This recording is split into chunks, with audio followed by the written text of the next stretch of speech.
இந்த வீக்கெண்ட் நவிஷ்காவுக்கு கொஞ்சம் அதிகமாகவே ஹோம்ஒர்க் கொடுத்துருந்தாங்க. எல்லாமே இந்த பெயிண்ட் ஒர்க், ஆர்ட் ஒர்க் அந்த மாதிரி தான்.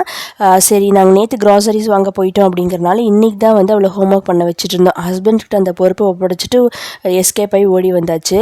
ஸோ இன்றைக்கி தான் அந்த வாங்கிட்டு வந்த பொருள் எல்லாமே எடுத்து வச்சுட்டு இருந்தேன். இந்த டைம் இந்த மாப்பிள்ளை சம்பா அரிசி வாங்கிட்டு வந்திருந்தேன். சரி அதில் வந்து இட்லி செஞ்சு பார்க்கலாம் அப்படின்னு சொல்லிட்டு ஃப்ரிட்ஜில் பார்த்திங்கன்னா நிறைய மசாலாஸ் வந்து எக்ஸ்பைரி ஆகி அப்படியே இருந்தது. ஸோ அது எல்லாமே எடுத்து போட்டுட்டு ஃப்ரெஷ்ஷான மசாலாஸ் எல்லாம் ரீஸ்டோர் பண்ணி மற்ற ஐட்டம்ஸுமே எது காலியாக இருக்கோ அதை மட்டுமே வந்து ரீஸ்டோர் பண்ணி வச்சுட்டு இருந்தேன்.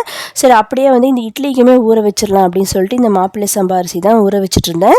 இது நாளைக்கு ஆட்டி புளிக்க வச்சு எப்படி இட்லி வந்துச்சு அப்படின்னு சொல்லிட்டு கண்டிப்பாக வீடியோ போடுறேன், செக் பண்ணி பாருங்கள். ஸோ இத்தனை வேலை செஞ்சதுனால ஈவினிங் வந்து சரி இந்த சம்பார உப்புமா செஞ்சிடறேன் அப்படின்னு சொன்னேன். சேமியா அப்படின்னா கூட சாப்பிட்டுக்கிறாங்க, இந்த சம்பார உப்புமா சாப்பிட்றதுக்கு ரொம்ப சலிச்சுக்கிறாங்க. இன்றைக்கி ஒரு நாள் அட்ஜஸ்ட் பண்ணிக்கோங்க அப்படின்னு சொல்லிட்டு அதையே செஞ்சு கொடுத்தேன்.